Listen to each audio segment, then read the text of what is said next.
We are live. Welcome, everyone. This is going to be a MYFAROG, which is a mythic fantasy role-playing game adventure entitled Bound in Darkness, as you can see by the graphic. And today I'm joined by Eric, James, and Ola. And I'll have them introduce their characters, and then I'll just give you a very brief background of the campaign as I kind of envision it going. So we'll begin with Eric. So yeah, my character's name is Agenor, and he's essentially a minor thrall, somebody he's practically a slave, and that's pretty much all I have. Okay, James. My character's name is Galcobert. He is a warrior. He lost his father at a young age and wishes to follow in his footsteps and become the best warrior in his region.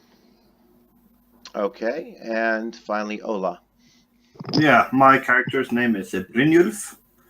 He is a warrior, he's sadly cowardly, delusional, and dyslexic, and is a free man. Okay. All right, and I am Mythmaster Bloodworth, and this is a new campaign that I've come up with, and it is featuring Dark Elves, otherwise known as Dwarves to people not knowing, but a Dark Elf campaign. So all of the characters are Dark Elves, and they will be embarking on their adventures in the underworld realm of Gwemel. Well, please excuse my pronunciation. So it's Gemma Helvea. I'll ask Ola if he can pronounce that for me. Gem. Oh yeah, Haleva. Gem Haleva. Gem Haleva. Yeah, it seems All like that.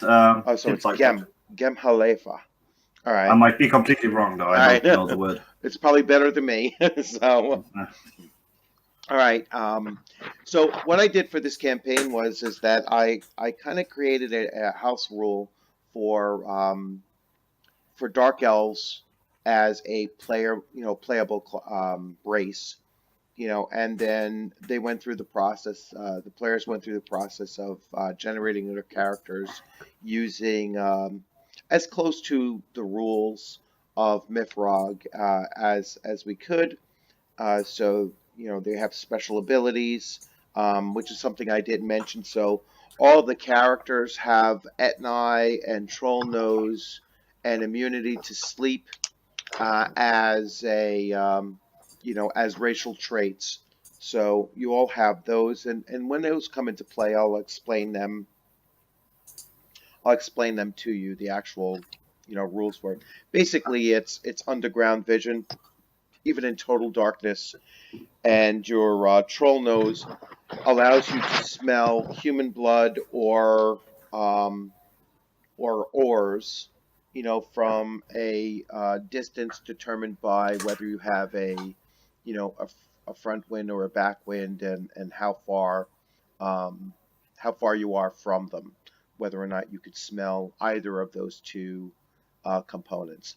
So disadvantages is that Dark Elves exposed to direct sunlight will die. The rules say within 1 round, but that doesn't give you any chance to escape. So I made it between 1 and 2 rounds. So you might not be instantly killed if you're suddenly thrust into direct sunlight. But if exposed to any unnatural light, such as spells, your Etnai vision will be lost for a number of rounds until your eyes reacclimate. All right, and that's a rule that I kind of threw in there as well. So Your regional characteristics are crafting, since your race was created by the gods to be crafters. Underground foraging, which is a slight tweak of what foraging is, just more specific to living your entire lives underground. And that includes your mining ability as well. When you're foraging, you're basically mining. And then melee and world lore, and you would choose one of the three, which all three of you have done so already. Dark Elf roles, although very rare, you could be a Pashante or a Maenad for Lucan or Swatarsh. A civilian, a sorcerer, a stalker, or a warrior. I believe all three characters are warriors for this adventure. Life stances are either satyr or a satru, although very rare for a satru. That's only a 6 out of 1 to 6. And the social classes do exist. A dwarf lord being the highest of the social class, and obviously a thrall or potentially an outlaw being the lowest levels. And so the campaign, as an introduction to the campaign, so it's Gemahalwea is a vast underground realm of the Dvergar, which is the plural for Dark Elves, known as the Dark Elves by the people of the Burning Lands. So your people actually refer to Thuleans as the people of the Burning Lands. And that's because if you ever enter into their lands, you would burn. So it's kind of the child story, version of what you call it. All right, as the Vagar know the land above ground. The underground realm is so vast that it's believed to span the entire world. There is no place that it does not lie beneath, and that includes both land and seas, so, or oceans. So you kind of believe that your realm is a full planetary realm, and it's almost meant to be, similar to like a plane that you would see, created by the gods, and so that's just within your belief system. Beneath the lands of Thule, yet still above the realm of Jemlev, there is some places that the people of the Burning Lands called the Alfar Way. In some places, this pathway was excavated deep into the earth, and it is in those stretches where the Dark Elves and the Thuleans had first made contact. So, if you're familiar with with some of the lore of Thule, you'll know that the Alfarway was an ancient highway, and in some cases, that ancient highway were these deep excavated places, tunnel systems and mines and such. And that was really the point of first contact between Dark Elves and the people from Thule. However, it's been, between many hundreds or possibly thousands of years since, at least to your character's knowledge, any of that contact has taken place. And so, the people of Thule are kind of a mystery, or or possibly even a myth to your characters. All right, so that's pretty much the setup for the campaign. So that's kind of where we're going to launch off from, and so now we go into the adventure. So because the nature of this video is somewhat to for other viewers who might not have played MYFAROG before, I will give some explanation as to what some of the mechanics are that are involved in this, and so for those of you, like Eric has played it a few times, I think Ola's played it possibly once. James, I kind of forget how much you've never played it before. 0. so for you guys that and I've myth mastered the game probably half a dozen times, and I'm still learning a lot of the mechanics. Um, I've never actually played it very true to the mechanics, but for this campaign, that's something that I decided I really wanted to do, was to actually, present the game in its, in as much, tied closely to the actual game mechanics as possible, so that new players can actually see, or potential players can actually see, this is how the game runs. All right. So the three of you wake up. You're under considerable pain. All right, so you just crack open your eyes, and you're just laying there, um, and you feel pain throughout every inch of your body. I mean, just a throbbing, very strong pain. Your body doesn't seem to be broken though in any way. There's like no explicit pain in any part of your body that you familiarize with, with an injury. The only place that it really is focused, the pain, is in your head.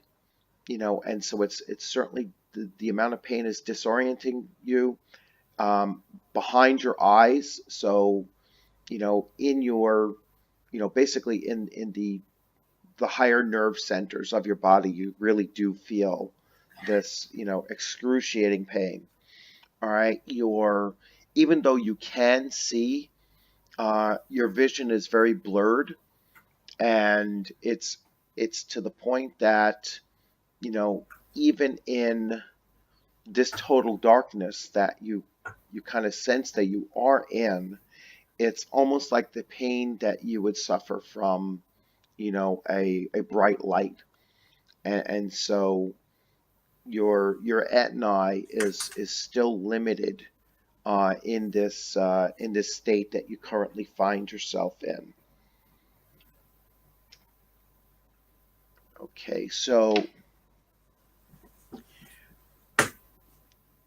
and all three of you, are experiencing the same thing, but you're at least initially not aware that you're all together at all. So right now all three of you are kind of independent in your pain and your thoughts, and so on. So, Eric, begin with you. What would you, yeah, I mean, like, what are you going to do as soon as you wake up? Well, going through this intense pain, I'm probably going to be sitting there, holding my head and holding my eyes closed, trying to relieve myself of the pain, somehow rubbing my temples or forehead or whatever, and slowly try to open my eyes and get my bearings. All right, James. Yeah, it's an unfamiliar pain, so I'd try to discreetly feel about my head, making sure that nobody else can see me showing any kind of weakness. Okay, Ola. I really uncomfortable and go, what's going on? Is there anyone here? I don't like this, guys. I don't. Hello, anybody? Being quite afraid. All right, so Rueth is Ola's character, correct? Did I say that? Brynjulf. That's with a B? Yeah, Oh. Brynjulf. Brenyouth. Ulf. Yeah, Brenyouth. All right, so Eric, both you and your character James, you both actually hear Brenyouth speak out, and now you at least realize that you're not alone.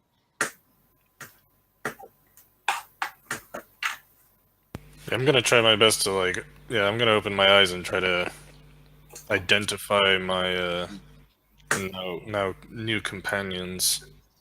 All right, so yeah, so you're now like rubbing your eyes, and your head is throbbing. You have this pain going all through your body, but you do hear that there's other, and you can vaguely see now that there's at least two other, individuals who are squirming, and they're on the floor as well. Um, so, and James, you also heard another individual speak out, um, saying, hey, what's going on or whatever, and you now realize that you're not here alone as well. I would try to get myself to my feet, perhaps clinging onto a wall to get myself to my feet. I would be looking around, wondering who is it that's calling out in pain? Are they my friend or my foe?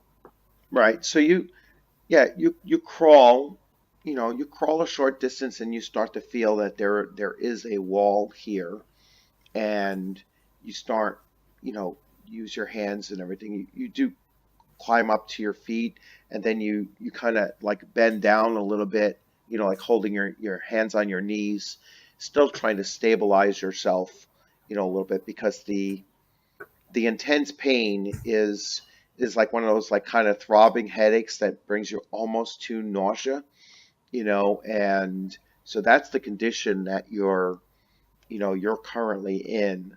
Um, it's almost hard enough to even think of, think clearly. That's how much this stuff is going on.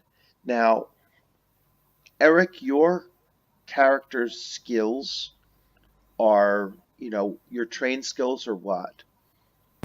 Let's see. I've got crafts, underground foraging, and world lore. Those are my trained skills. Right? And And you were the civilian, correct? yeah, Yeah. So what were your civilian skills? healing, melee, missile, and stealth. All right. Under healing, why don't you make a healing roll?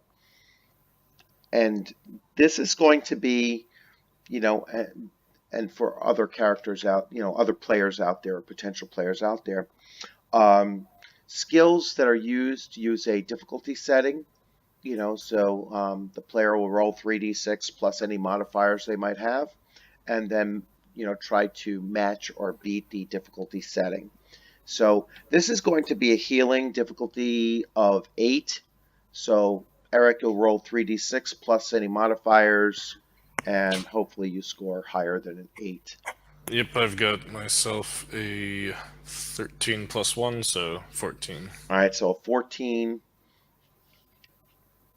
All right, so that's actually a very good roll. It's at least it's 6 higher than what's needed, so it's a good roll. All right. Yeah, so that's a good roll, and you're starting to get the sense, because of your healing background and your knowledge of things, that you might actually be suffering from the effects of a poison.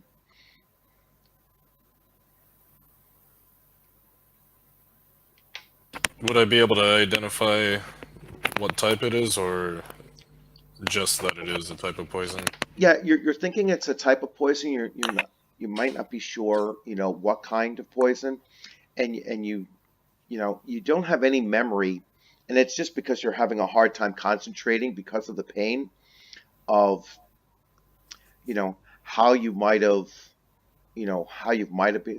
become poisoned. You still don't have any idea where you're at, but you are thinking, because of the nature of, the full body pain that you're suffering, that it's some kind of poison. Now, you being subterranean, people, um, you're kind of aware, and you being a trained healer, you are aware of different anecdotes that you might be able to put together to at least alleviate some of this. All right, so So that's where you're at this point, right now. So James, you're standing up on your, or you're leaning up against the wall. You're at least on your feet, and still trying to you know, collect yourself. And Ola, what are you doing at this time? So you called out, and Ola, you could probably hear other individuals and actually start to see other individuals moving around. So what are you going to do at this point? I get myself, pick myself up, I get up and ask, like, what's going on? Where are we? Guys, who are you guys? Where are we? Get myself up and approach them. All right. Seems I know as much as you do. But I have a suspicion that if you're going through the same pain I'm going, that we've possibly been poisoned. Poison? What? How? What kind of poison? I know as much as you do. What was the last thing that you guys can remember? I can't remember anything at the moment. No, neither Can can I. I? All right. So Eric, you do have one other thought though. So you can go with that next step. Sorry, what's that? Well, you kind of identified that it's most likely a poison. You know that there are potentially natural anecdotes. So what would be your next, Yeah, I would. action? Now that I'm kind of getting my bearings and everything, I'm gonna start to. Mind if I do a underground foraging? Yeah. roll? Okay. Yes. So because you were successful with your healing, with the positive that you had, you'll attach that +2 positive to this roll, and so your underground foraging, you only need a 6 to begin to gather what you believe might be the necessary ingredients to at least alleviate some of this. Yeah, that's a natural 10, so well All right. above. So well above. So, and you start, looking about, and you are going to gather from that. So that was a +4, so that's actually a +1 total.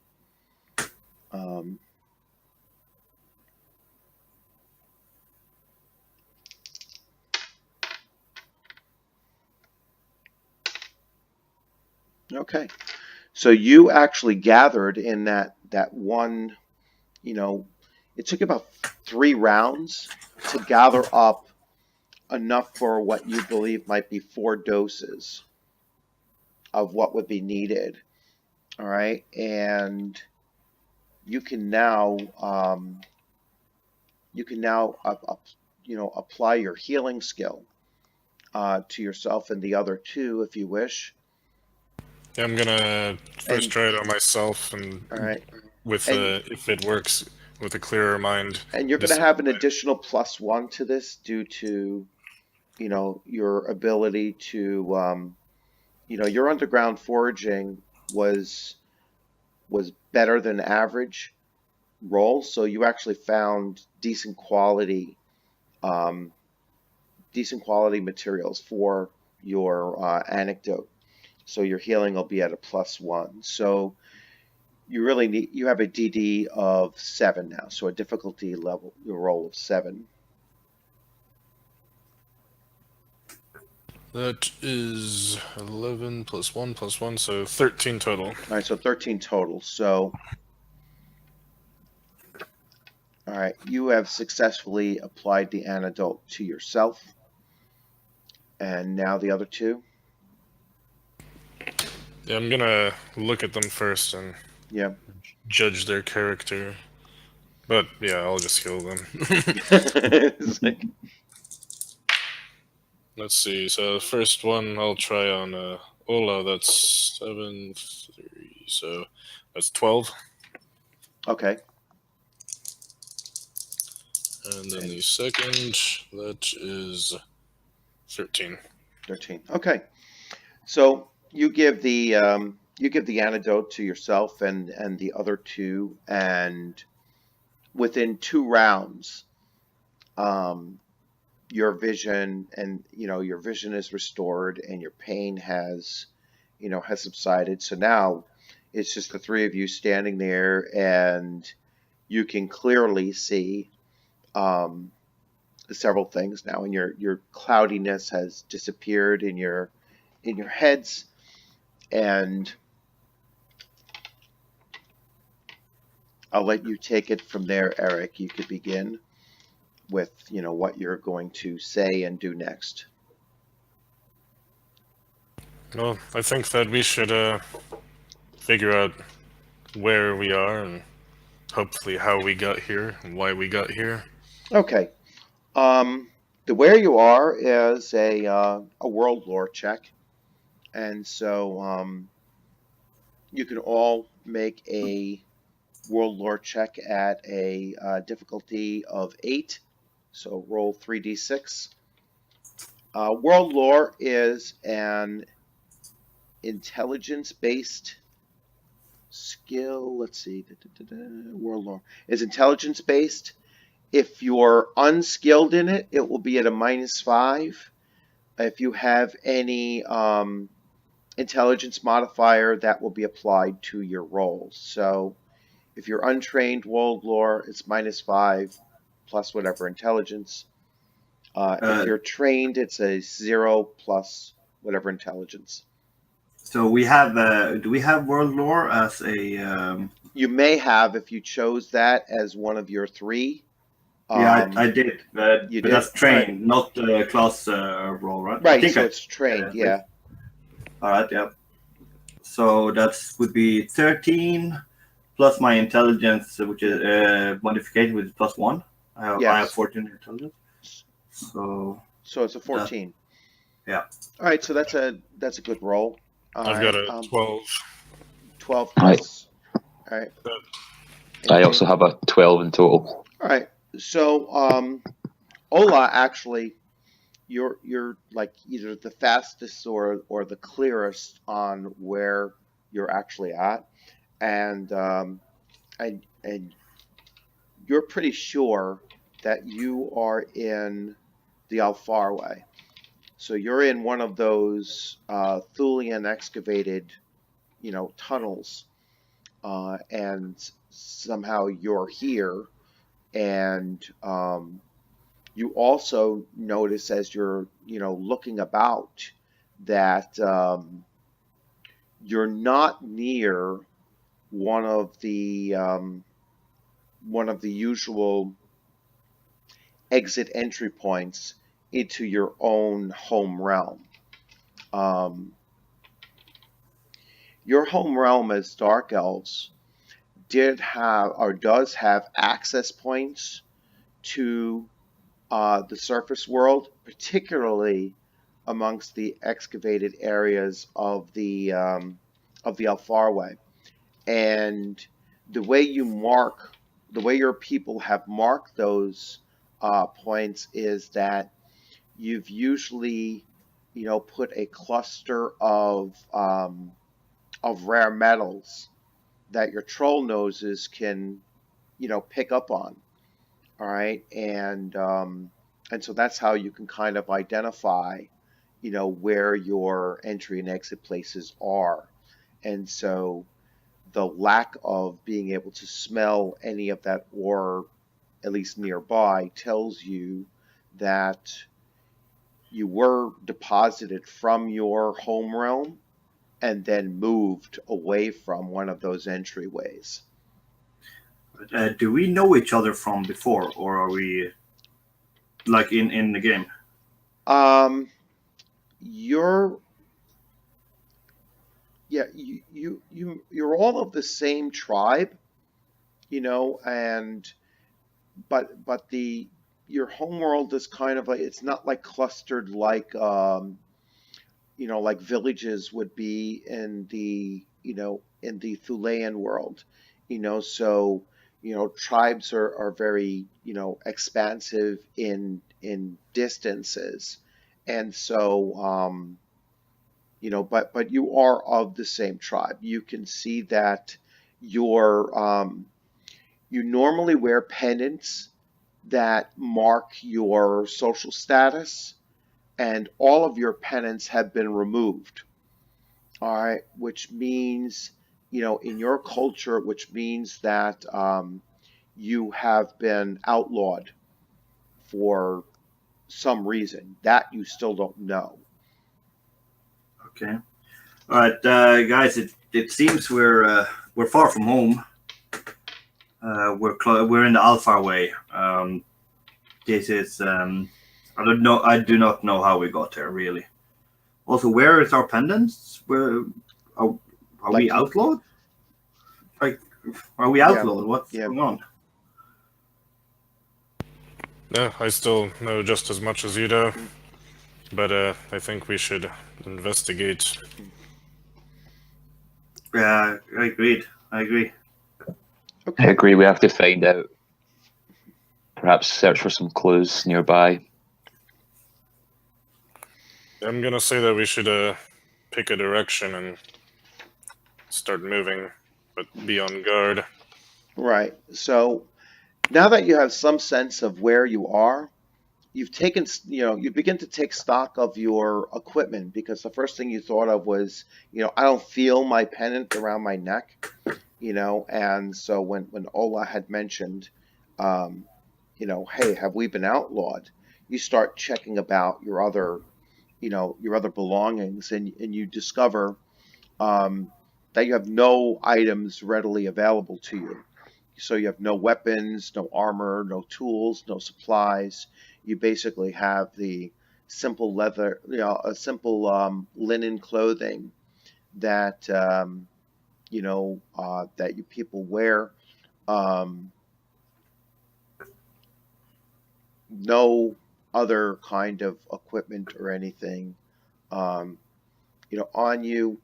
But you do, as as a people, you're pretty hardy, and you all have talents of foraging underground, and you all have skill in crafting and everything. So for you to be thrown into a subterranean area with virtually nothing, you will fall upon your natural abilities in order to figure which way to go.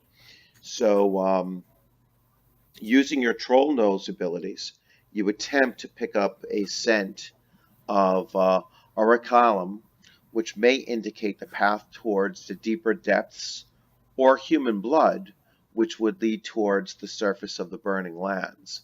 So, you're going to use your troll nose abilities, um, which is essentially a tracking ability.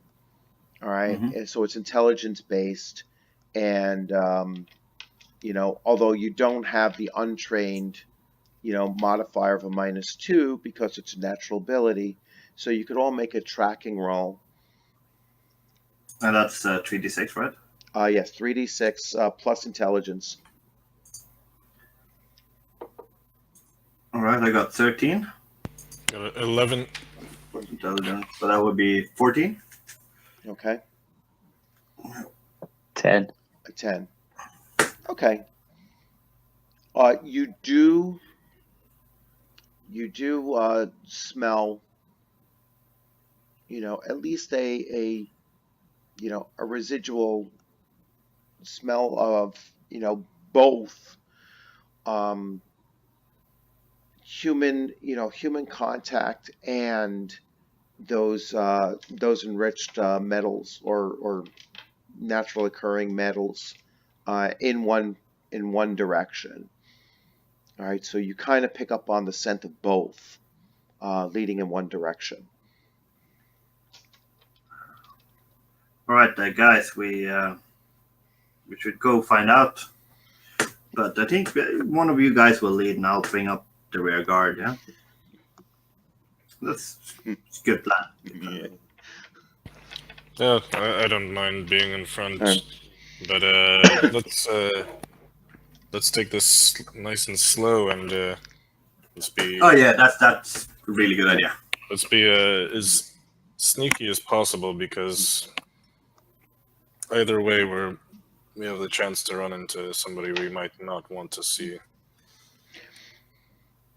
Yeah. Should we roll for a stealth check then, or to? Yeah, if you want to stealthily move, then yes. Yeah. I'm gonna roll that. And that would be going on. Do we have stealth?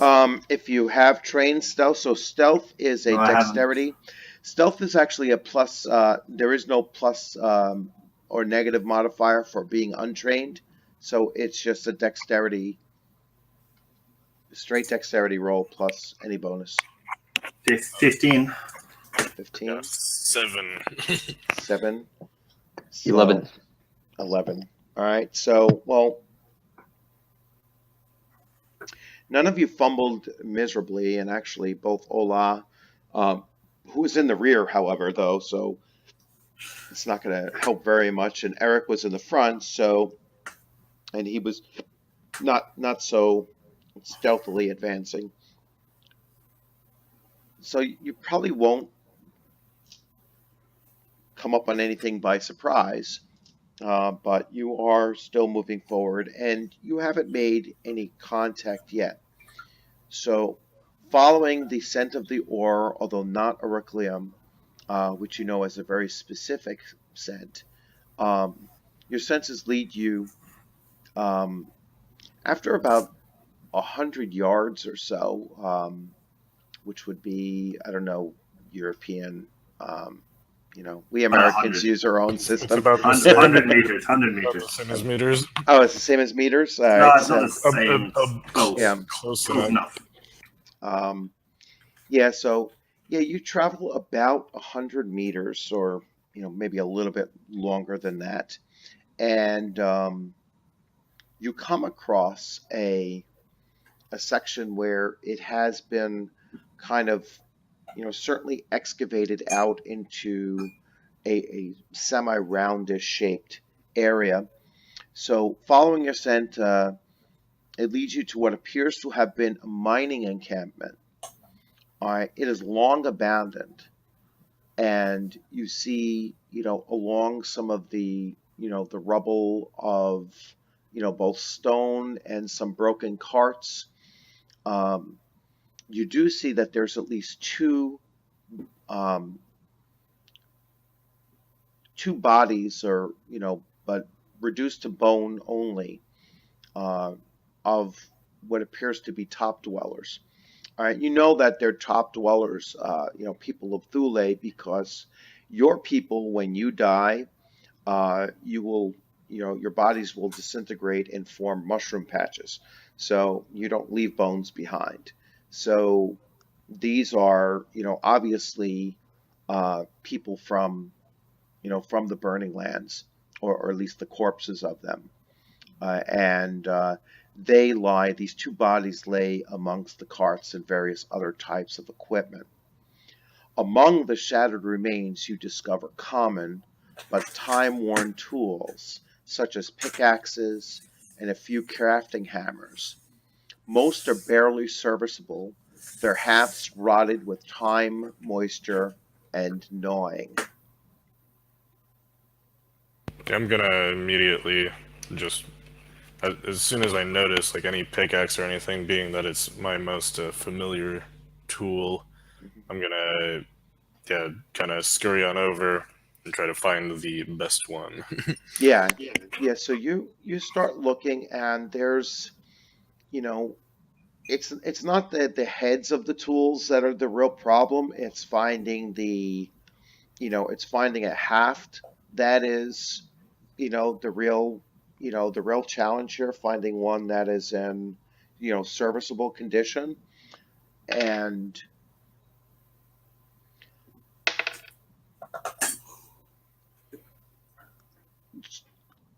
James and Ola, what are you guys doing? So I already know what Eric is doing. Eric is just rummaging through some of this stuff.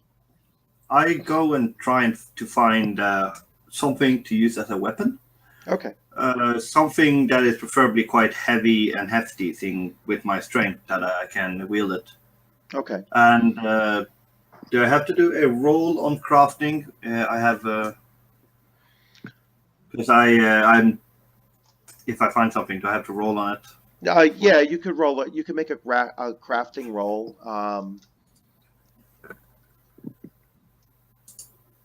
And that's crafting was intelligence, wasn't it? No.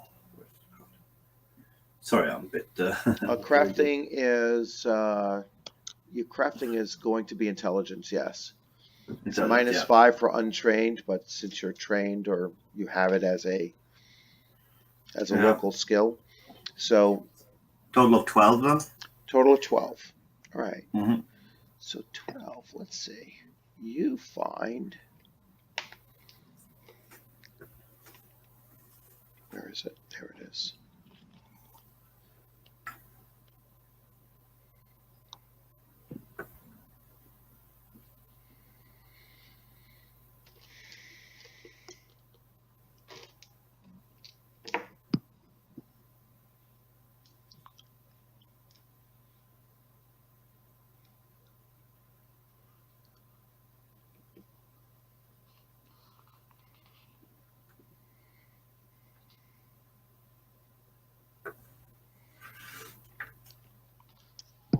Okay, you actually find a pickaxe that is of average quality. So it's going to give you the full stats without penalty. So you do find a fairly good quality pickaxe to at least equip yourself with. And James, that's with the handle. Sorry. Yeah, that's with a handle.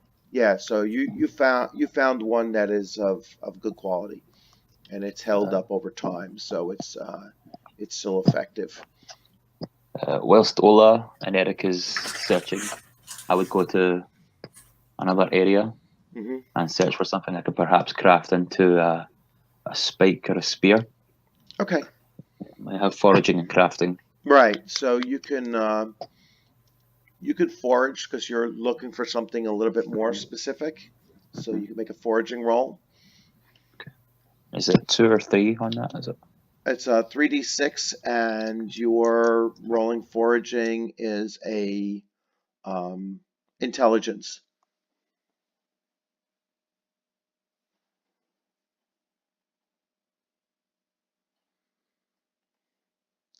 Okay, we seem to be hitting a little bubble.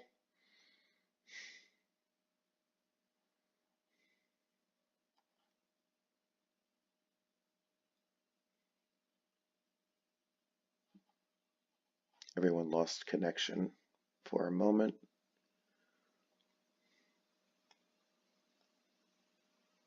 I'm going to refresh this, hopefully.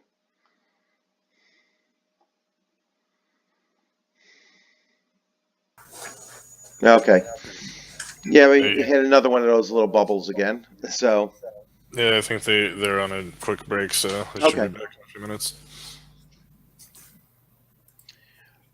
All right, so while we're waiting.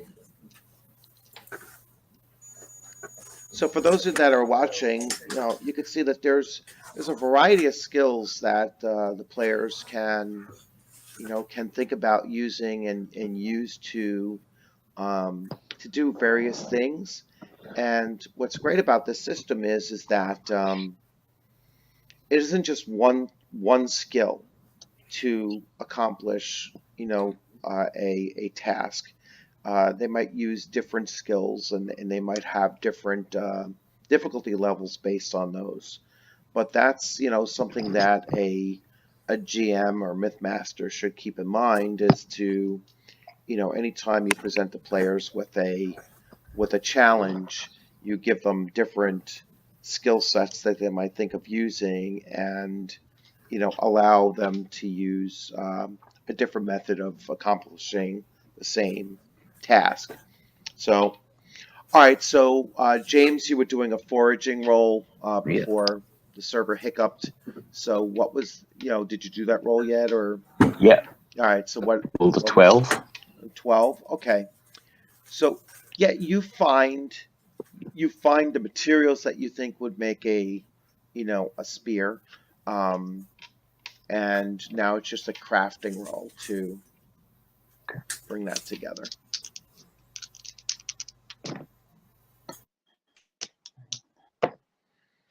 It's a 10. A 10. Okay, you're able to create a common spear. So maybe not the greatest of quality, but certainly something that's not going to have any negative negative effect. So no minuses applied to it. All right. So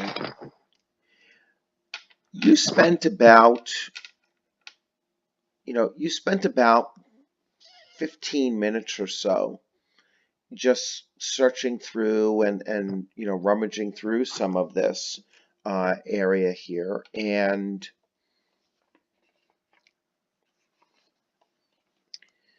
so while rummaging through the remains of the encampment, you suddenly hear like a clicking, twittering like sound. All right, and grabbing a hold of whatever you were working with at the moment, you all kind of like spin around because you clearly hear this sound coming in, and as you spin, looking over your shoulder as you're turning, you see a rush of pincers and legs, many legs moving in on top, moving in on towards you guys. So you see what you know because you're people from down here. You see these giant centipedes moving in on your group. All right, there's at least 4 of them. All right, moving in on you, and we are going to do a morale check first. All right, so this is the combat sequence. All right, and I'll go over it with you since some of you are new. So the first thing that you do is you check for morale. All right, once your morale check has been resolved, then you will declare what your actions will be. Then we'll check initiative, and at that point we will then you'll actually, initiative isn't for the party, initiative is individualized, and so you will go based on your initiative roll in that order. If you have matched initiative roll with anyone else, or any opponent, then your dexterity bonus will come into play, and further give you an opportunity to still act before the other equal roll. So initiative is determined by rolling a d6 and then adding any dexterity or talent bonuses to it. All right. But first is to resolve this morale. And morale, I just need to turn to the page for morale. Okay, so Ola, remember that you have a -1 to morale checks. Mm-hmm. All right, and so you'll each roll a 3d6 and add any modifiers that you may have towards morale. I got hit a 9. Who is that, Ola? Yeah, sorry. And that included your minus? Yep, got to roll the 10. All right, so there's no consequence to your morale. I got an 11. 11, no consequence. And James? A 10. A 10, no consequence. All right, so you've all made your morale checks, and so now you'll roll your d6 initiative. That's 1d6, right? 1d6, add your dexterity bonus. If you don't mind, I'm going to turn on another light here. I'll be back in a sec. I got a 4. I'm not joking. It's literally just tobacco. In Norway, most people who smoke rollies. I'm sorry, guys. What was those initiatives? 4 for me. 4. That was Ola. 4. I got a 3. You got a 3. And James was a 4? 4. A 4. All right, let me check these guys.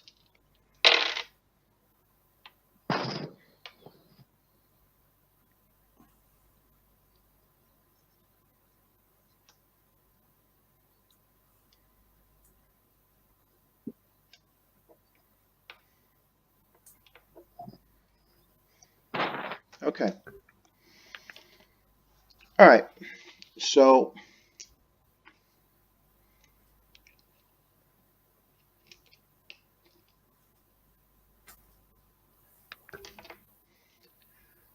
there is a total of 4 of them, and the lead one is going to attack. And I just assigned you, Eric, you're a 1 and a 2. James, you're a 3 and a 4. And Ola, you're a 5 and a 6.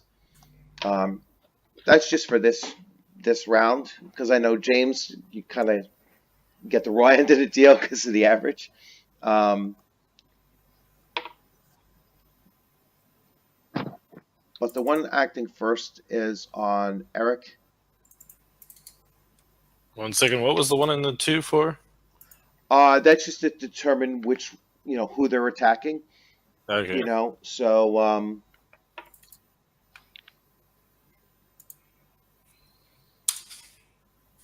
this Alright. this one is on James. This one is on Ola. So far, they're actually, and this one is on Ola.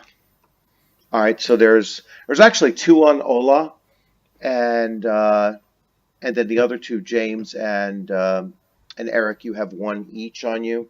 Eric, you're being attacked first. What's your DVMI?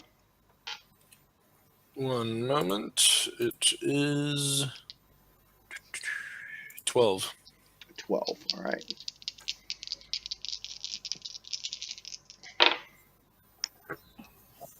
All right. So he rolled a 6. 6, 9, a 10, 13.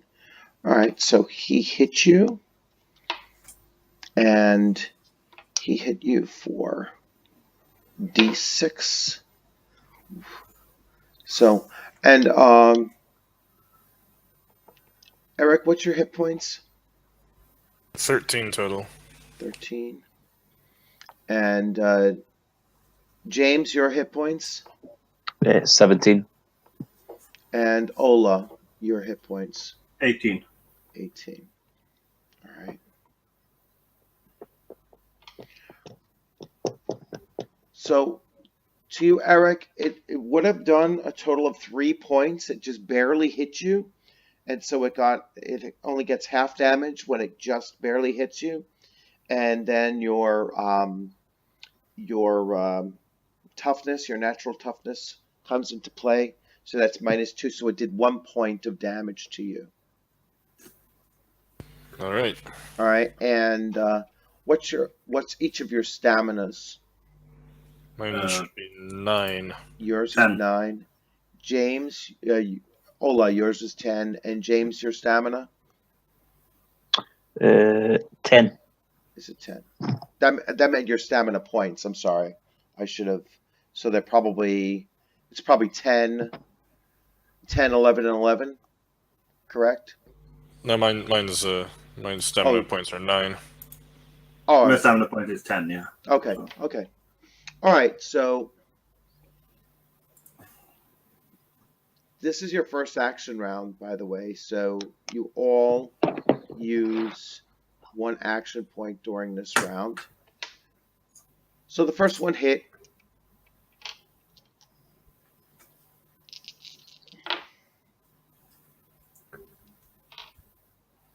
You're at least not poisoned, Eric. So that's a good thing. No, All that's right. good. Yeah. I All got right. that So, to look forward so to. that was that. You guys that rolled 4s, you're going to get to go now. All right. So, yeah, it doesn't matter. Either James or Ola. All right, I can go. Yeah. I'll attack with my pickaxe. I'll swing down and aim for the head of the creature with quite a lot of force.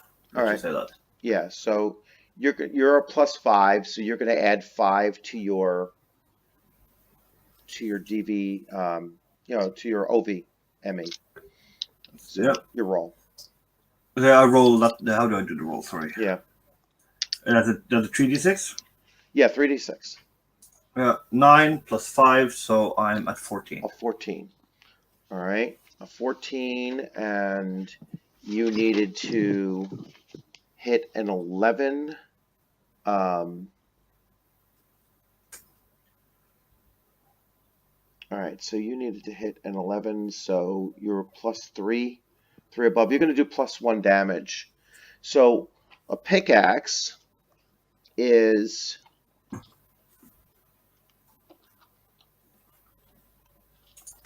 a D. I'm pretty sure it's a D6. I'm going to check it up real fast. Oh, you know where it is?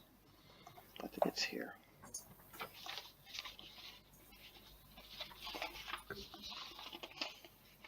Yeah, so a pickaxe is, I'm sorry, it's a D8 +1. So you're going to be a +2 total. D8 +2. I'm rolling a d8 now. Second. 3 plus 1 or +2? Yeah, +2, +2. so 5. So 5 points of damage. So.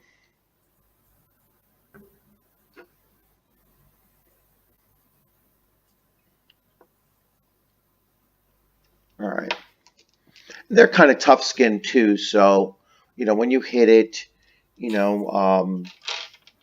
does a little bit less damage than you thought it would, but it's still a pretty decent hit. All right. Next in line is James. You make your attack. Yeah. I'll be using my Spear. simple Yes. spear. Yeah. Yes. I'll be aiming for the soft tissue beneath what looks to be the head. Okay. 3d6, yeah? Yes, 3d6. Your spear is going to do d8 +1. I have 13. A 13. That includes your bonus. Yep, that'll be 14. Yeah, 14. As a matter of fact, your initiative bonus with the spear is a +4. So actually, you're higher. You're probably an 8 initiative, by the way. Right. So, all right. So make your. Oh, you rolled a 13, and that included your bonus. So that was a 2 higher than needed. It's regular damage. So D8 +1.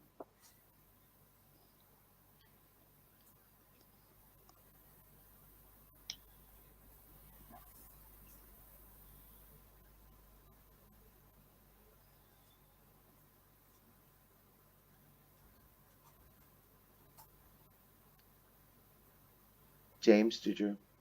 Sorry, what did you say? Did you roll your D8? All right, sorry. Yeah. 5. 5 +1, 6, and so you did 4 points of damage to it. All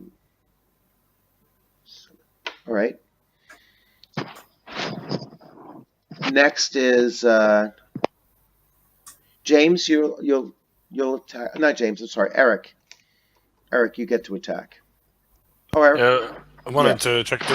Was I able to find a working pickaxe? Yes, you did. You were Okay. actually the first to find one that was, of decent shape.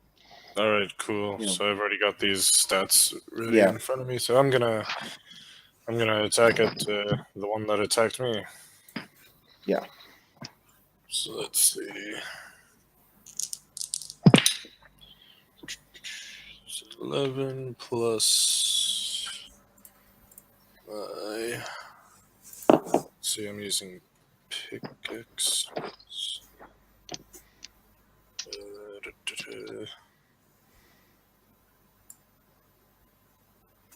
Plus 2. Plus my strength, so plus 3. So yeah, that's 14. 14. All right. So that's you're gonna do +1 additional damage with that. So that'll be a D8 plus 2. Let's see. That's 6 damage total. 6 damage total, so 4 damage total, and that's a 7. All right, now I'm going to ask each of you to do, because all 3 of you have hit your target, so I want each of you to roll a 3d6 plus, none of your weapons give a bonus for cuts and bleeds, so roll a 3d6, just to see if you caused any bleeding on your target. 7. Do we have any modifiers on it? No. It's only if your weapon has a modifier, which none of your weapons have modifiers All right. for 7. cut and bleed. All right. I got a 10. I have a 12. All right. A 12. All Yeah. right. So yeah, none of them are. Wait, a 7. I'm sorry. A 7 causes an additional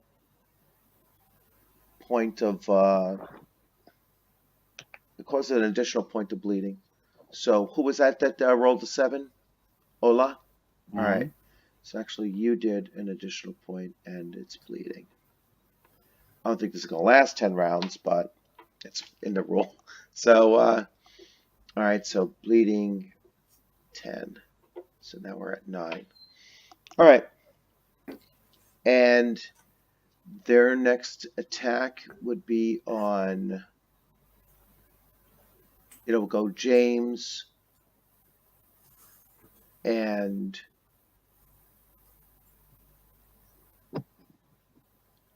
James, Ola, and Ola. So James, you're being attacked. So your DVME, your defensive value melee is what, James? I've got down here. It's an 11, I believe, if I remember correctly. Yep, 11 I've got here. All right. It rolled.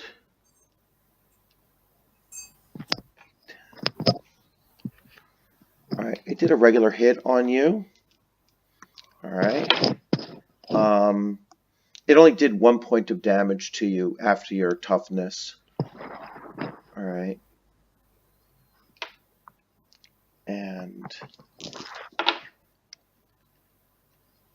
did not cause any bleeding, no poison, so you're good. Ola, you're getting attacked twice. Your DVME was, what, a 15, right? 15, yes. Yeah. So that's a miss. And that's a miss. So yeah, so that's the first, combat round. So, these 4 come in on you. I mean, you've been hit, but kind of minor injuries. Ola, you, because of your, incredible, strength and, ability to, duck and weave in combat, they didn't lay a pincer, on you at all. And That's good. yeah, so we're into the second round, and no more morale check because none of the conditions of the combat has been extreme enough to, double check for morale. You haven't lost any, and these are insects. They tend not to become afraid, so and you haven't killed any of them yet, so that hasn't come into play yet. So you would roll initiative again. Just remember, James, because of your weapon, you're going to gain an additional +4.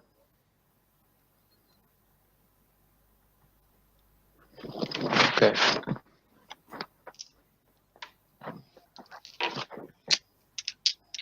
I got a 2. All right.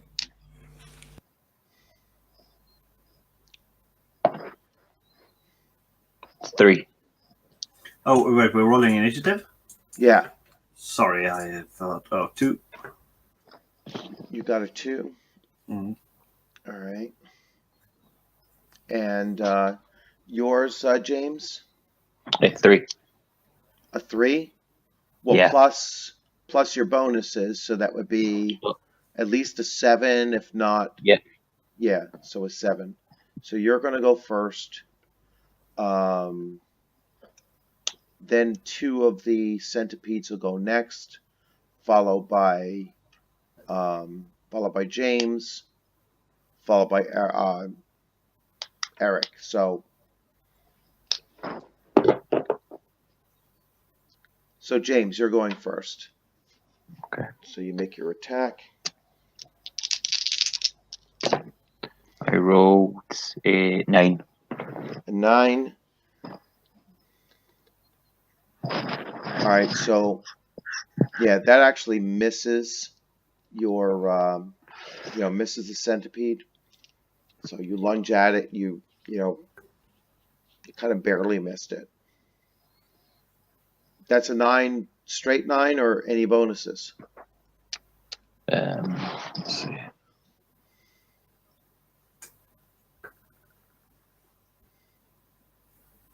No bonuses on that, No I believe. bonuses. Okay.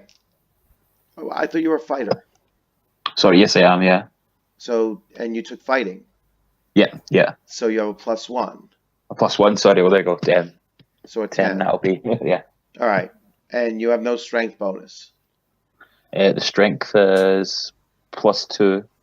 So you have a total +3 for. So you 12. actually. So you scored a 12. All right. Yeah. So that is a hit. Okay. All right. So yeah, on the chart, just right for your OVME is a total of a +3. Right. All right, because you get bonuses for strength and skill.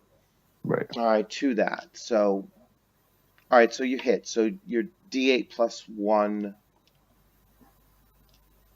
plus your strength bonus of plus. Oh no, Yeah. not. I'm sorry, that's a misquote. So it's D8 +2 for a spear.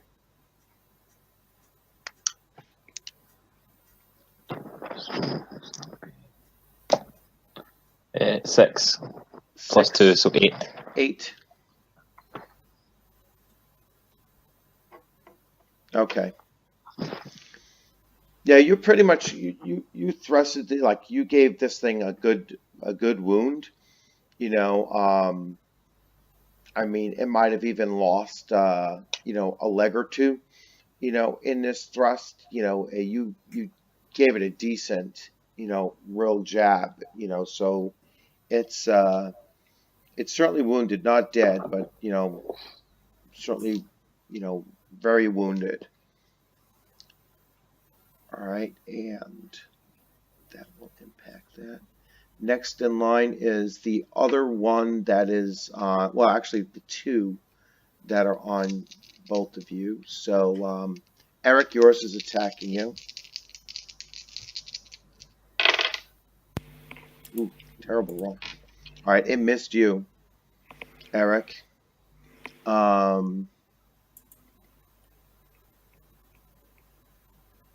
So now, Eric, you're going to attack now, Eric. Let's see, that is 10 plus 2. So that's 12 total, sorry. Mm-hmm. A 12 hits.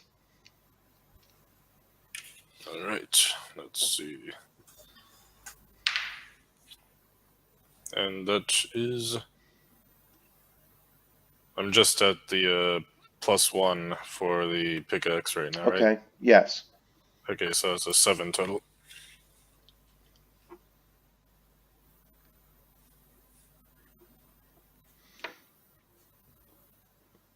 All right, yours is fairly injured too. I mean, you smashed it with a pickaxe. You probably, impaled a portion of its midsection, or really took a good chunk out of it, to the point that it's not quite dead, but it's certainly not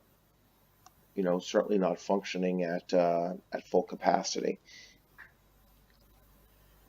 And Ola, you attack.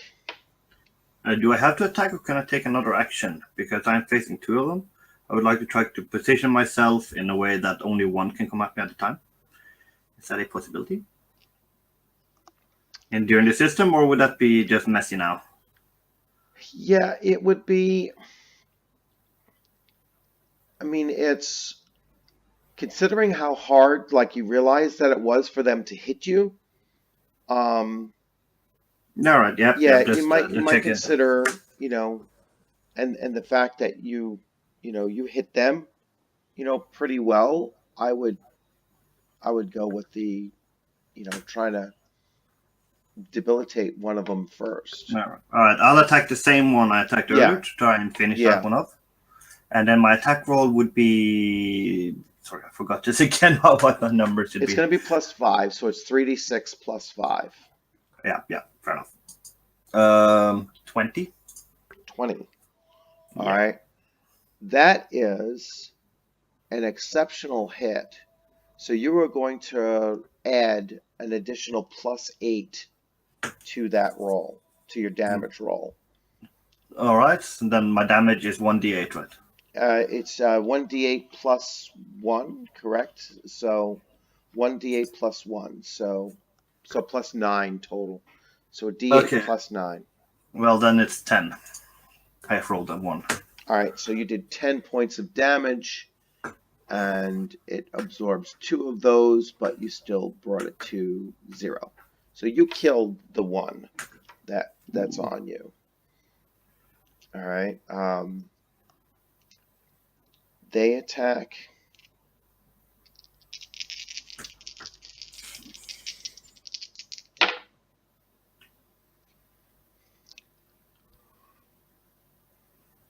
All right, the other one on you, Ola, actually hit you. Good. All right, so he hit you for d6. So he only did 2 points of damage. Then I have my physical. All right, and your physical. So actually, yeah, he doesn't even break through your, your heavy, toughness, your natural toughness. So you took no damage from it. All right, and have all of you attacked? Yes, all of you attacked. All of them have attacked. And so we're now into the third round, I'm sorry. Third round, and 9, 8. So you've used a total of 2 stamina each. So for each combat round that you go through, you use stamina. When you've used all of your stamina, so 1 times your stamina, anything below that, you will pick up a -1 to all of your actions. And then once you've negative twice your stamina, you go to -2. If you ever get to 4 times your stamina being spent, you will fall unconscious. So, like I said, I don't see any of that really happening here. So the next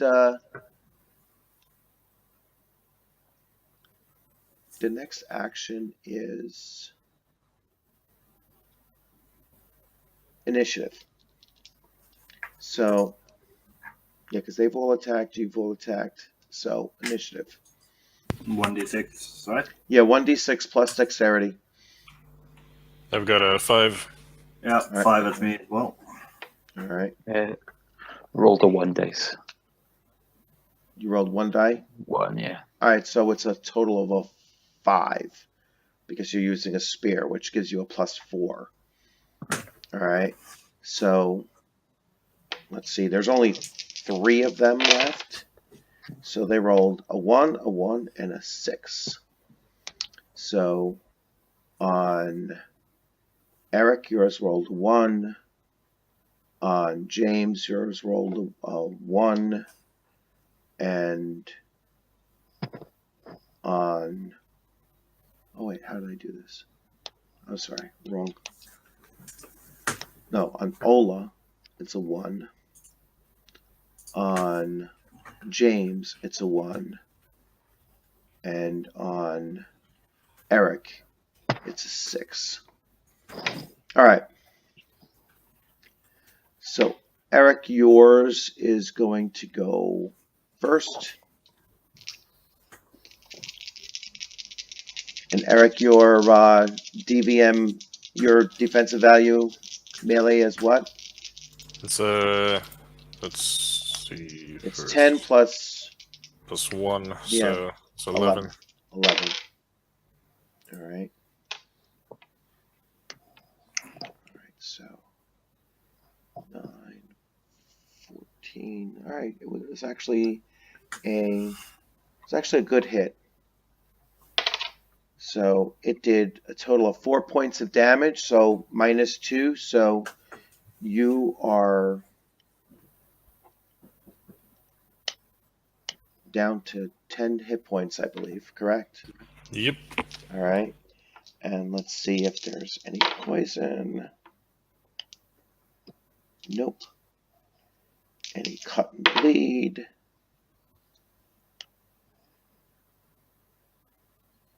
Nope.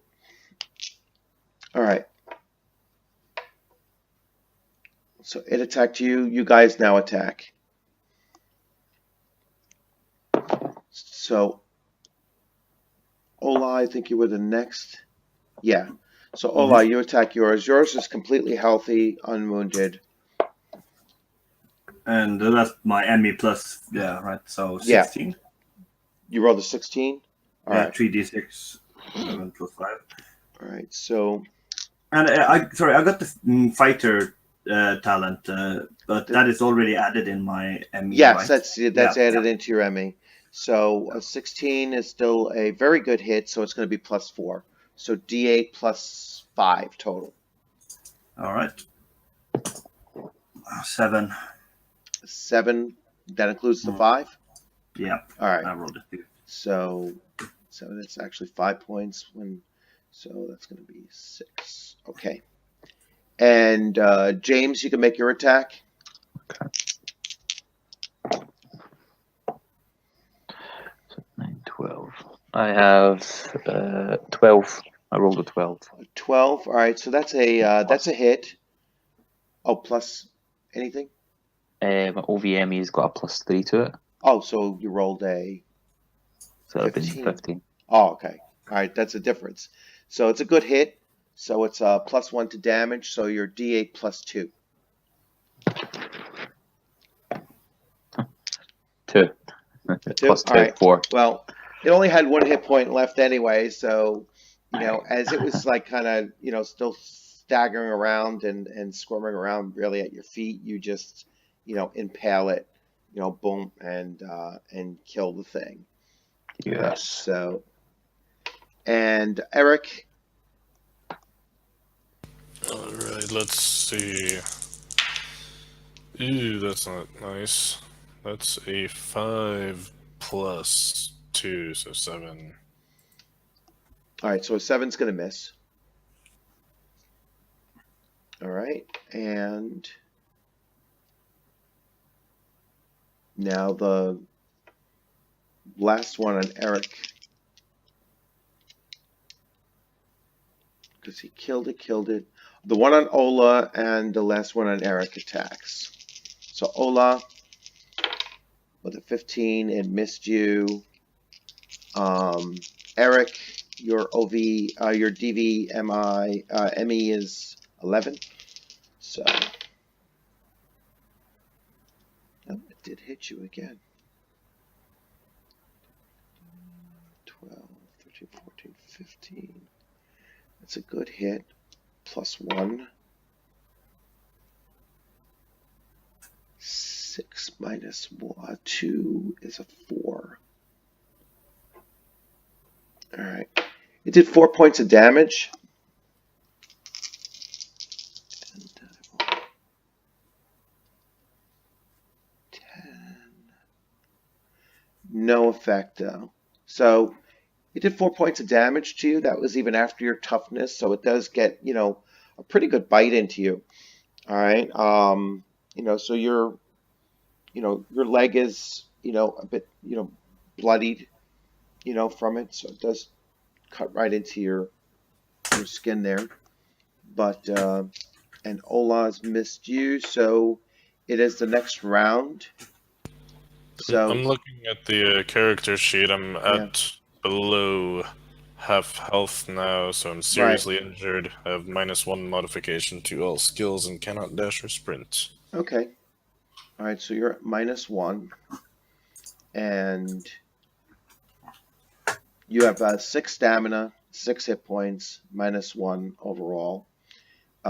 James, you still have 16 hit points. You have a 7 stamina. Ola, you have 18 hit points and a 7 stamina. All right. Next round, initiative. So we'll there's only two insects left, 2 centipedes left. So actually one of you can actually decide. The only person not engaged right now is James. So James, what are you going to want to do? I can see that Eric's in some trouble, so I would like to stand in front of him with my spear and because of your initiative bonus and everything, you'll most likely be able to, provided your initiative is significant enough above the attackers, you could probably potentially even throw your spear at it as well. So roll initiative, each of you.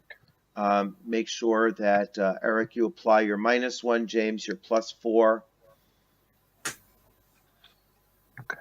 Although Eric, you had an initiative bonus anyway, so yeah. And I just got a 6, so Yeah. All right, so you rolled a 6 total. I've got a total of 5. You got a total of 5, Ola, and James. Total of 7. A total of 7.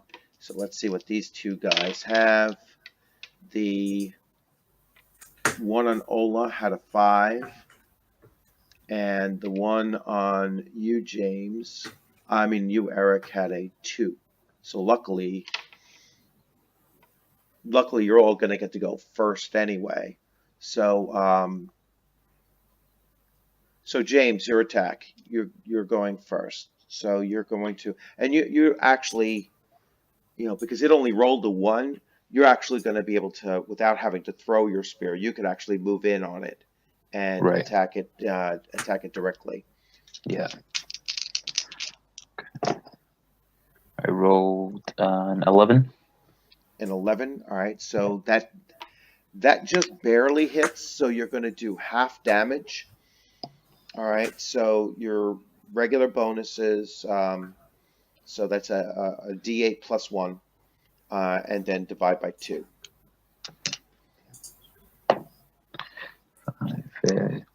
2.5. It would be then.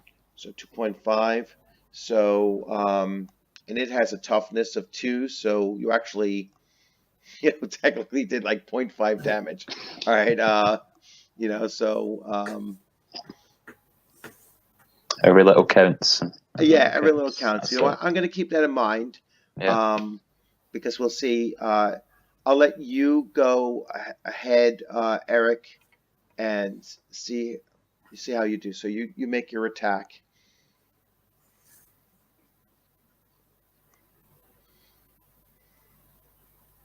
16. Wow. All right. So that's good. And this thing is twitching anyway. So a 16 is 5 above, so you're going to do +2 damage on yours. That's.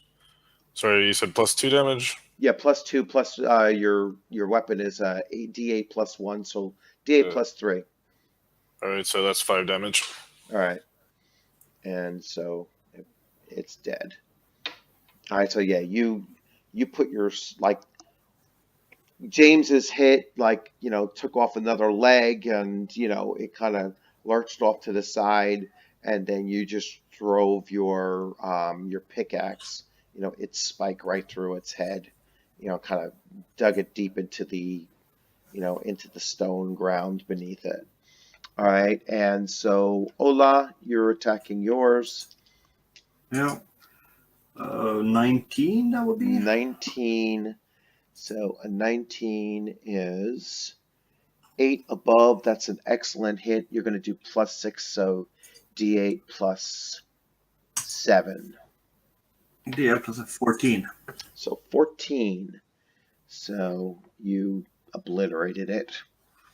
So yeah, you basically brought it down to -6 with that hit. So yeah, you definitely obliterated it. And so now they are all dead. All right, you guys, so that was about 3.5 rounds of combat, almost. Well, actually, that was the 4th round of combat. So 4 rounds of combat, and you guys kind of like catch your breath. Eric, you're gonna probably want to, take a look at yourself since you're the healer as well. All right, and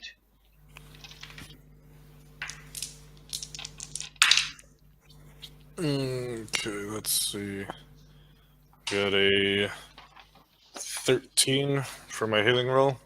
okay, so on the healing chart, we go to. All right, so the result is a 13, is a +1 healing. So you brought yourself back up from a 6 to a 7. All right, and you stopped any residual bleeding or anything like that. So it was a successful roll in healing yourself up. All right, so no worries about any poisoning or continued bleeding, and which you didn't have anyway. So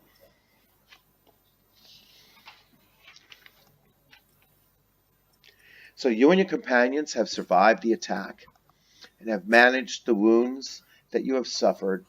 You continue to rummage through the encampment, and you find a small cache of items. It was kind of near where you saw the centipedes had come out. There was there was another cart with a chest over there, and it seemed that they had created like their nesting area beneath that cart. And in that particular box that was there, you do find 2 short axes and a mace and a set of craftsman's tools. All right. All right, now you also find, in and around the, nest, you do find a combined amount of about 22 ounces of silver. Mm-hmm. Well, I.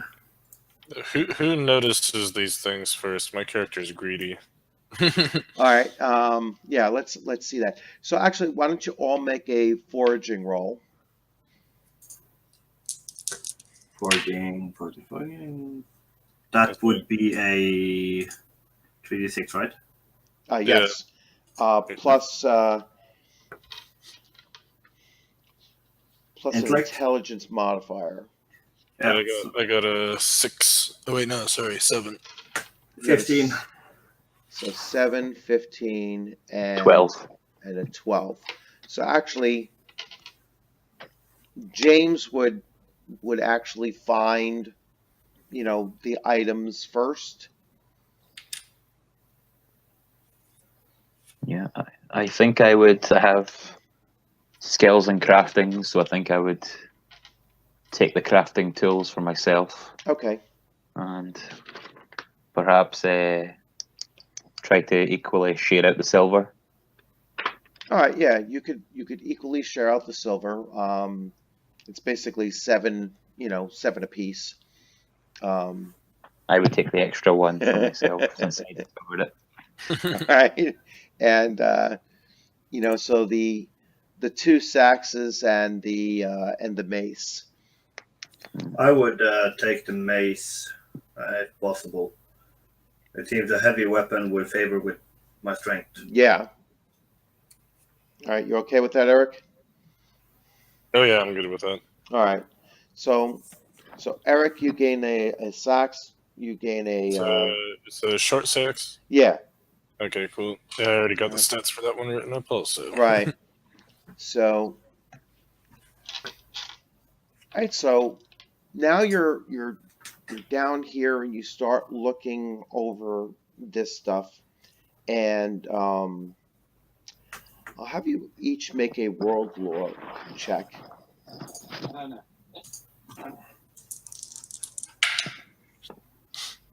And that's a 6. 8. 5. All right. So 6, 8, and 5. Who was that? Ola made the 8. Yep. All right. Ola, you're the only one that actually made the world check roll. So you're kind of looking at this and you start, thinking about, all right, we only found 2 bodies. We found, weapons for at least, 4 individuals. You're not thinking that a mining operation would have more than just 2 people. So, and you killed the only hostiles that you've seen here. So where's the rest? All right, so that's what you start thinking to yourself, is that there's got to be more to this.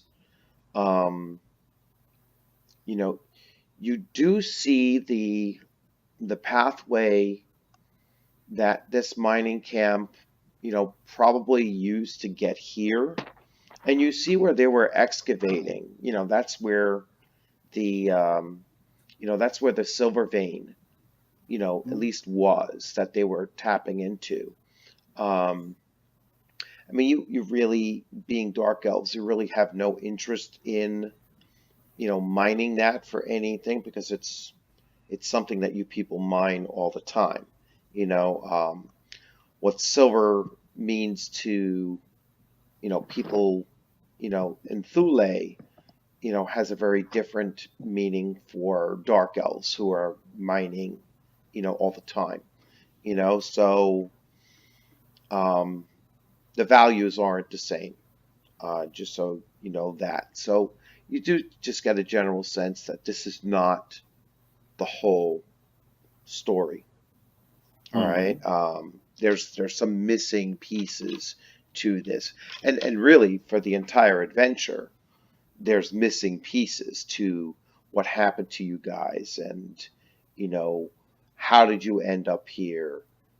How are you going to get out of here and such? But you decide to, because Eric is pretty wounded, you do decide to, stay here, since you kind of already see what's going on, and we're going to leave it at this point for now, because that's pretty much as far as we need to go. with this introduction. So you're in this camp now. So that's kind of like the epilogue. You still have a sense that there's more to discover.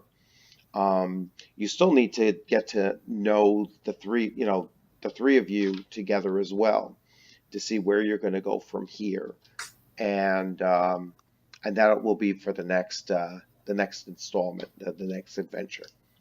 Mhm. All right. So Yeah. the way that I do experience points is you get, and so you could jot this down on your things. You each get 150 experience points for completing the adventure. Mm-hmm. You get you would get initially a per skill that you successfully done, either 25 points or 50 points for every good, which is a 5 or above. But overall, you've used so many different skills and everything that your base of 250 for that is certainly something where you're all at. So you'd get an additional 250 experience points for for your skill checks, and 100 experience points for your role playing, since all of you at some point had referenced at least some of your character traits and backgrounds and skills and such. So you all played a character role. So I think that's a total of 500. 500. So 500 experience points across the board. Now, when you refer to the rule book, if you look to the rule book, it takes about 250 experience points to raise or learn a new skill. To raise a skill by 1 point, by 1 level, or to increase a new skill. So, so you could spend some time thinking about how you will spend that 500 points, and so when we get together the next time, you can just let me know where your character is at, what skills he has added on to, I think, talents. So if you have the book in front of you and you're looking for it under Yeah, skills. I don't. Yeah, under skills. So let's just see. The skills 148 in my. Oh no, 21 in my book.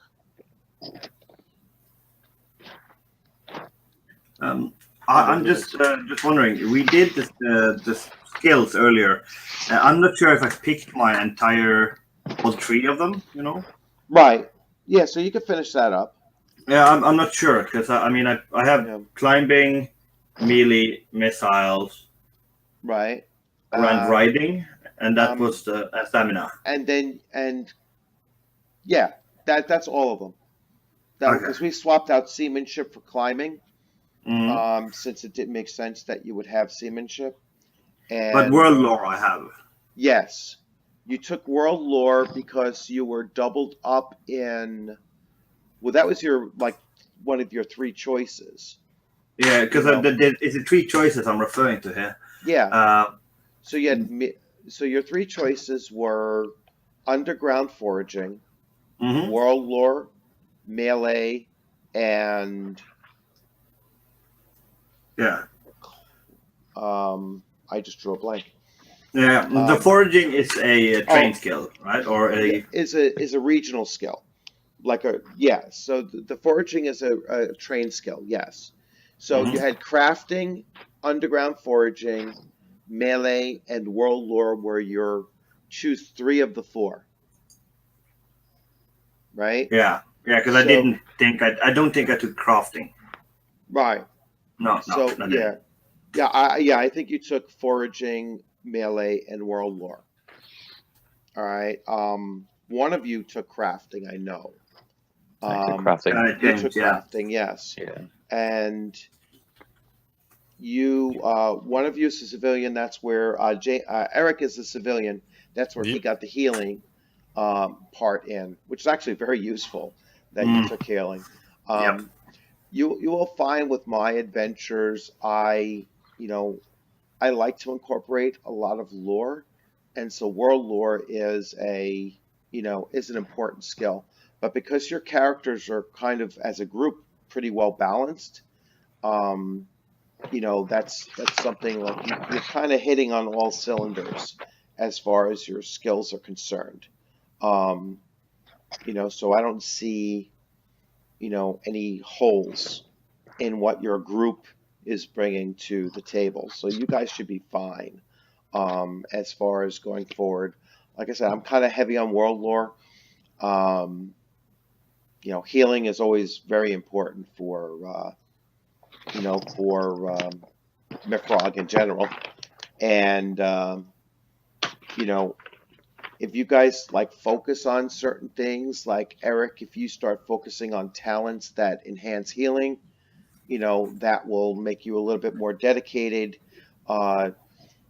James, you being, the crafter, again, if you want to do, something focused along that line, and then Ola, something more focused towards, just straight up combat, where we're kind of getting our group synergy going, as far as that's concerned. So I think that you guys have, a lot of room for, strengthening your specific traits. With the skills that we have the untrained training character role skills, of course. Yes. On the character sheet. With the book, seeing as I don't have the book, what kind of skills are there? Just to give me a quick overview. Oh, like something. I can read through the list for you. Yeah. This is just a quick reading, and a lot of them are pretty self-explanatory. So you got acrobatics, acting, alchemy, climbing. Oh yeah, it's the same as on the character sheet. It's not in the book. Yes. Okay, yeah, I thought there was as in the book there was specific. They give like the finer details in the books of like how they work and where you would use them and all that. No, that's not important. I will grab fortitude at least for my next thing. I want to get more tanky. Yeah. So skills. There's a difference between training skills and training talents, and So let me see. Let me get to improving characters. I was just reading at the level up. For the first level up, you're able to train in an untrained skill. Yeah, for 500, for 250, correct? Yeah. Or you can choose to increase one of your attribute values by 1. Yes. For 250 as well. It's like either or. Yeah, and you gain talents every other. You gain talents every other skill level. So you're a level 3. So level 1. So at 1, 3 level 2 right now. Yeah. No, I don't think nobody's at level 2 yet. No, you get level 2 at 250 experience, and the way it works is that you level up as your level times your level times 250. So at level 1, it's 250 because 1 times 1 times 250. Right, yeah. And then at level 2, you'll need 1,000 experience to get to level 3. All right, so you're all level 2. So you'll add that 1 hit point, the 1 stamina point, and so on. So that will bring you up to level 2. You can all add at least 1 untrained skill or 2 untrained skills. You can only do one at a time. 1 untrained skill per level. I don't think it was every level. Hold on, let me open this up again. Page 20. Or is it every other? What page are you on? I'm on page 20, but this is in version 2.7. Yeah. So it's this way. For every new level gained, the player character can gain training in a skill he is untrained in, or if a sorcerer, he can learn a new spell. At every odd experience level, he can instead gain a new talent. At every even experience level, the character can instead gain +1 to one attribute of his choice. That's the +1 to the value. Okay. It says as well that warriors and berserks also gain +2 health points for every experience level. Yes. Yeah, So so we'll that's get true. to- So yeah, your warriors will gain 2 as well. for health. Yes. All right. That's handy.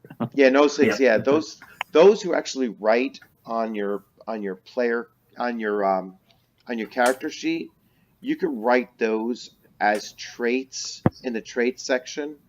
You know, so Right. you could put your class bonuses under your traits section as well, or oh, actually, there are special abilities down at the bottom.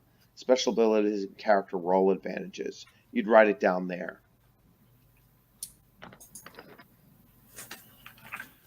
Yeah, so leave your talents alone and just add your special abilities and character role advantages down at the bottom of the character sheet.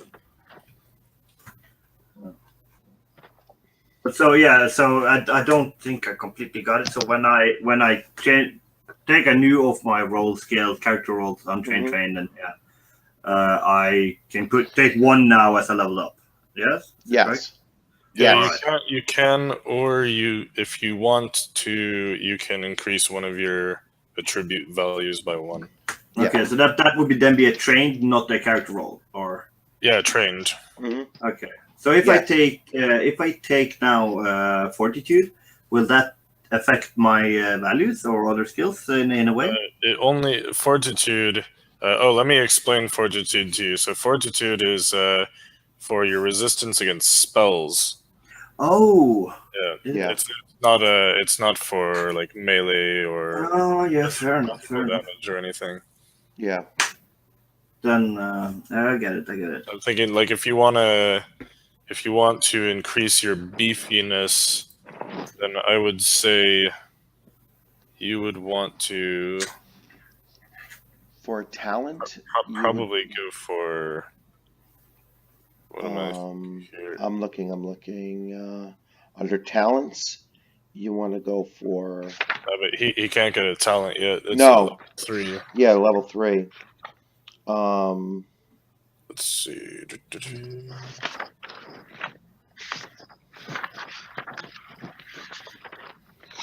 You mean a skill? A skill to increase your. There's nothing that increases your health points as a skill. No. No. I'm thinking of what would increase your DVME. I gotta open up the book. Or DV or OVME. Or I mean, I could just take a point in Constitution, right? That would give me more health points. What's your Constitution at? 13 plus 1. 13. So it's 13. So a 14 is not going to It would give him an additional bonus. It'll increase his. It'll increase his health total by 1. Yeah. Because it's your Constitution value plus your Strength modifier plus size plus level Right. bonus. Okay. So if I do that, I'll get 21 HP instead of 20. Yeah. Yes. Okay, and that's a value point. It's not a modification point, right? Yeah, It's exactly. a value point.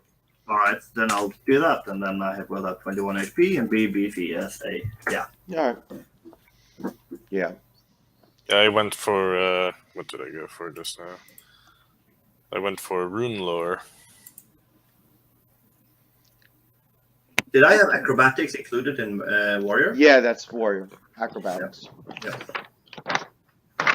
All right, so you're all level 2. We have you in the encampment. We'll pick up with the next adventure. I would think by this weekend I should have it, and maybe by next weekend we'll try to. I mean, I can't always do Wednesday nights because Wednesdays. Normally, I'm working on Wednesday. Although, well, we started around when 6 o'clock. Yeah, we No, it started was like later than that. Much well, later than that. yeah, it was Oh, slightly later sorry, than sorry. that. You're Yeah, in oh yeah, different time zones. my Started time. UK about two time is hours 11. ago. Yeah, we might actually be able to do this on a regular basis on Wednesdays because that is the one night that that's the one night that I don't work late. I generally get home around 4 o'clock my time, which would be if you guys are what, 5 hours ahead. So that's like I 9 p.m. your time. I'll have to check what my time is now. It's now. I mean, it's a 5 minutes past 2 in the night. Wow. Yeah. So Yeah. you're 5 hours. You're 5 hours East, ahead of you. east. Yeah, no, you're 6 hours ahead of me. yeah. Yeah. I'm 5 hours. It's Yeah, you're 1 5 hours, six here. hours. So So yeah. that So would be what would that be for you? For you at time. Then I'll figure it out. my time right now is 8 o'clock p.m. Yeah, but I mean, when do you want to start on Wednesdays? Well, it's still kind of late for you guys on Wednesdays then. Oh, that's all right for me. Really, Yeah.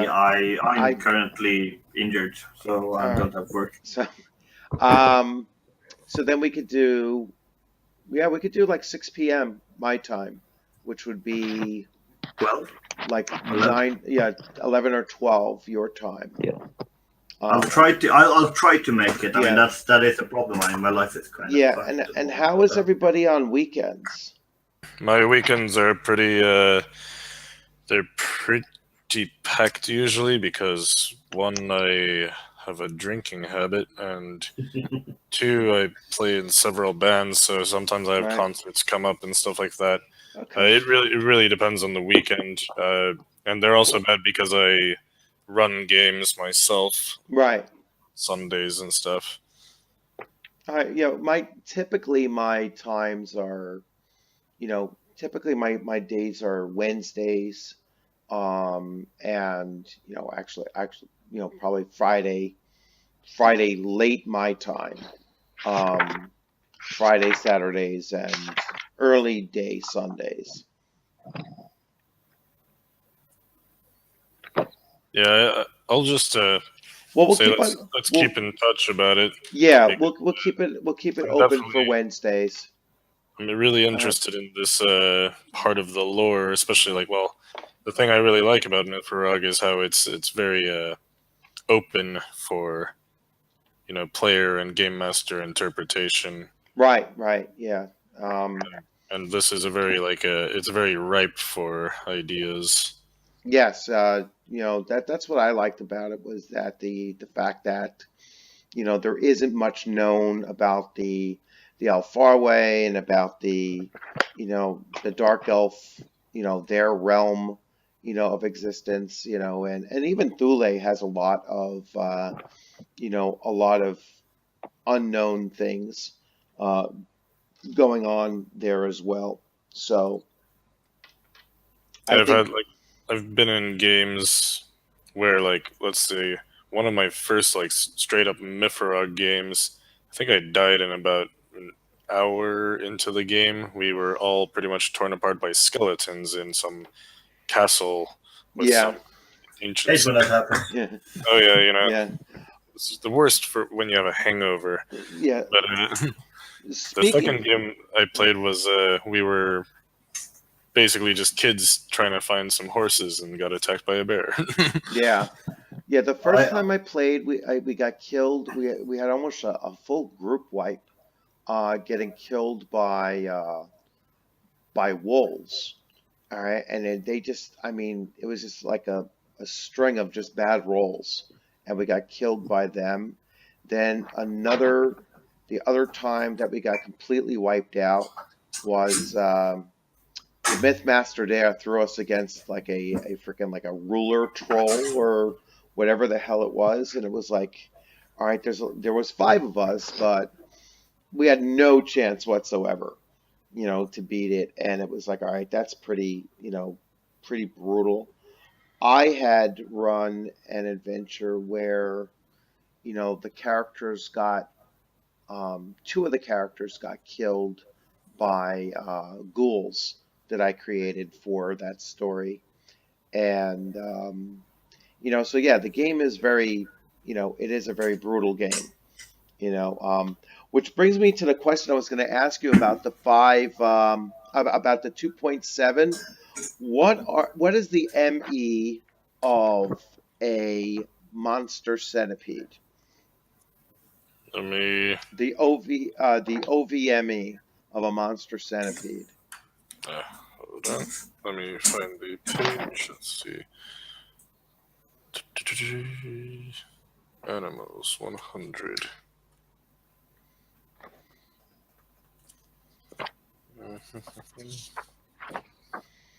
So which one?